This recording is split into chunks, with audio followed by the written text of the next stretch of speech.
Bonjour à tous, merci de nous rejoindre pour cette édition à la une de ce jeudi 25 août. C'est une année savoureuse pour les poires en Pays de Savoie. Les fruits allongés sont déjà arrivés à maturation dans nos départements. Ils sont très sucrés, mais avec la sécheresse, leur calibre est tout petit. Les producteurs font grise mine. Et puis nous irons en station à Courchevel. Le Grand Prix international junior de patinage artistique démarre ce jeudi. La compétition va durer 4 jours et 30 nations sont représentées. Nous verrons quels seront les futurs champions de demain. Alex Gontier s'est rendu sur place.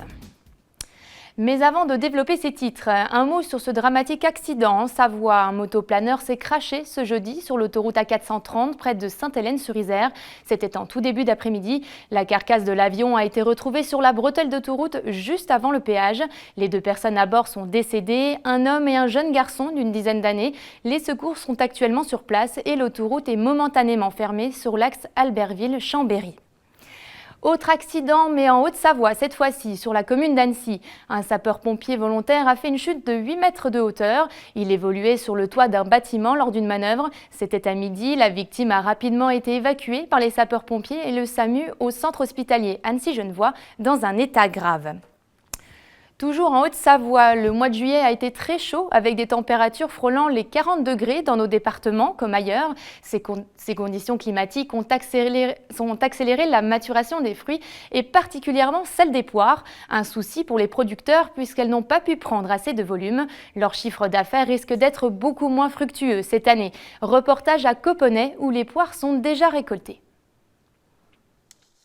Cette année, elles sont prêtes avec 10 jours d'avance.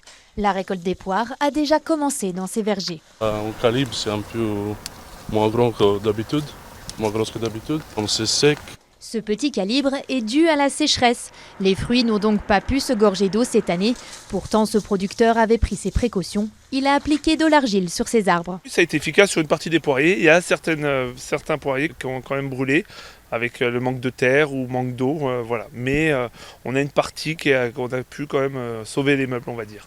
Même si les fruits sont moins volumineux, la bonne nouvelle, c'est qu'ils sont très sucrés. Donc là, on a 14,7 de degrés en sucre. Donc voilà. Il faut savoir qu'une année standard, c'est entre 11, 13,5. Si les poires vont ravir les papilles, cette récolte, elle, va laisser un goût amer aux producteurs, car ceux-ci sont rémunérés au calibre du fruit et l'inflation n'arrange pas la situation. Ça fait une marge qui va être complètement déficitaire, voire négative. Donc on espère que nos clients vont être solidaires à notre produit et acheter du plus petit calibre pour qu'on puisse compenser ces augmentations de charges. La production de cette année est évaluée à 1200 tonnes, c'est 20% de moins que l'année dernière. Quant à son chiffre d'affaires, il estime sa perte à 30%. Tout comme la planète, l'enfance est-elle en danger? À en croire certaines études, les plus jeunes souffriraient de maltraitance dans notre société ultra connectée. Selon Santé publique France, ils passeraient en moyenne 4 heures par jour sur les écrans. Une donnée qui préoccupe grandement les psychologues car les enfants s'isolent et présentent de plus en plus de troubles psychiatriques et des tendances suicidaires. Au Grand Bornand, le festival Au Bonheur des Mômes s'est emparé du problème. Les spécialistes de l'enfance ont présenté un plaidoyer sur l'avenir des jeunes générations. Les précisions de Victoria Lopez. Le grand rendez-vous culturel et populaire destiné au jeune public aurait-il atteint l'âge de raison? Pour ses 30 ans, en tout cas, le festival Au Bonheur des Mômes s'offre un acte fondateur.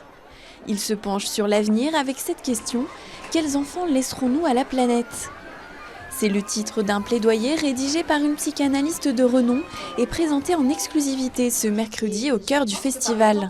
Forcément, les années, le dimensionnement du festival donne peut-être un peu de légitimité pour en tout cas aborder ces sujets sociétaux. On l'a toujours fait, hein. On a travaillé sur le vivre ensemble, sur la différence, sur la monoparentalité, sur la nutrition, etc. Donc ça, c'est pas nouveau. Sans doute qu'aujourd'hui, la notoriété du festival nous permet effectivement de donner plus d'écho à ces grandes causes. Et une fois de plus, on veut le faire en partageant. Jamais on ne le fera en donnant des leçons. On interpelle juste les pouvoirs publics, mais aussi les familles, les parents, le monde éducatif et nous tous, pour peut-être se dire il y a des dangers pour les tout-petits aujourd'hui et interrogeons-nous collectivement. Permettre dès à présent à chaque enfant de voir au-delà des siens, de comprendre que le familier existe, mais par-delà la famille, que le monde n'est pas à posséder, mais à habiter. que le lien ne se consomme pas, mais se vit. Sous le chapiteau, en plein cœur du festival, une comédienne de Haute-Savoie a donné vie aux mots de Sophie Marinopoulos. Le plaidoyer de cette psychanalyste de renom compte déjà plus de 300 signataires.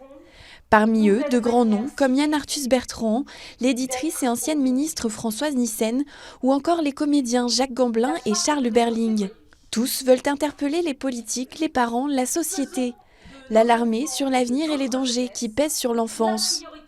Ils n'ont pas trouvé de meilleur endroit ni de meilleur moment que le festival pour dévoiler ce texte. Chaque espace est occupé par des enfants qui viennent nous montrer ce que c'est que la vie, ce que c'est grandir.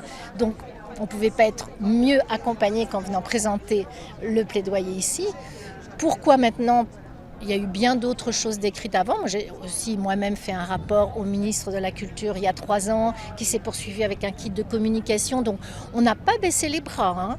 Mais aujourd'hui, c'est un plaidoyer qui invite plus largement. Il y a quand même urgence. On va pas, voilà, on peut rester positif, optimiste, moi ce que je suis, avec porter de l'espérance, mais en disant bon, on traîne pas trop quand même. Lâche tes écrans, viens voir du vivant, c'est depuis toujours le credo du festival et de son fondateur Alain Benzoni. Depuis 30 ans, il nous appelle à ouvrir en grand les portes de la culture et de la nature aux enfants. Et près de 90 000 festivaliers sont attendus cette semaine. En Savoie, les futurs champions de patinage artistique s'affrontent sur la glace de Courchevel. Ils sont 75 jeunes du monde entier à espérer remporter le Grand Prix international junior. Premier événement mondial de la saison, ces jeunes feront partie des meilleurs de leur discipline dans quelques années. Alex Gontier les a suivis à l'entraînement. Regardez. Le futur du patinage artistique a rendez-vous à Courchevel. Le Grand Prix international junior de patinage artistique et de danse sur glace réunit les meilleurs jeunes patineurs du monde pendant 4 jours. Une compétition renommée qui a l'habitude de révéler de futurs champions. Depuis 12 ans, on organise donc le Grand Prix international junior de patinage, donc où on a le patinage artistique et la danse sur glace. Voilà. Donc c'est un Grand Prix junior qui regroupe 6 Grands Prix au niveau international et les meilleurs font une finale. Et on a vu passer des champions du monde, des champions olympiques qui ont été très rapidement sur la scène senior et qui sont devenus les meilleurs mondiaux. C'est un tremplin. C'est ceux qui gagnent en général un Grand Prix comme Courchevel font une très belle carrière internationale derrière. La compétition est très relevée cette année encore. Chaque fédération a sélectionné ses meilleurs athlètes pour l'occasion. Un bon moment pour se frotter à ce qu'il se fait de mieux dans la discipline et lancer au mieux sa saison. Là on est 24 chez les garçons, donc c'est les 24 meilleurs juniors du monde. Donc c'est une belle épreuve où tout le monde s'affronte, donc c'est vraiment pas mal. Ça me sert de tremplin et puis c'est surtout aussi une façon de montrer ce qu'on sait faire, parce que c'est le début d'année. Donc on a dû reprendre assez vite et puis de juste tenir les programmes déjà, ce sera déjà très bien. Programme propre. Les 75 jeunes venus de 30 pays différents font partie des meilleurs dans leur discipline et sont venus ici pour montrer leur talent. Un événement immanquable pour ces jeunes athlètes qui espèrent plus tard performer au plus haut niveau. Ma fille Eliana a seulement 15 ans et mon fils Ethan en a 18. Ils espèrent participer à d'autres Grands Prix cette année et s'ils sont chanceux ou qu'ils progressent assez, peut-être qu'ils iront au championnat du monde junior, mais ils ont l'avenir devant eux. Ils visent les Jeux Olympiques 2026 et possiblement en 2030 parce qu'ils sont assez jeunes pour de la danse sur glace. Les concours hommes, femmes et de danse sur glace s'enchaînent jusqu'à samedi. Le Grand Prix se termine avec un gala et la remise des prix pour les vainqueurs, des athlètes qu'on devrait retrouver sur les podiums des plus grandes compétitions d'ici quelques années. C'est déjà la fin de cette édition. Merci à tous pour votre fidélité à 8 Mont-Blanc. On se quitte sur ces jolies images du triathlon du Mont-Blanc qui s'est tenu le week-end dernier près de Passy. Près de 2200 athlètes se sont donné rendez-vous pour gravir la montée de Plaine-Joux et la montée du Bétet. Pour le format Half, les sportifs ont réalisé une demi-étape du Tour de France, soit 72 km à vélo, après avoir nagé 1,9 km. Il s'est terminé par une course à pied de 20 km sur des parcours embragés autour du lac de Passy. Tout de suite, la météo de Thierry Paul. Merci à toute l'équipe pour la réalisation de ce journal. Très belle soirée sur notre antenne et on se retrouve dès demain à 18 h.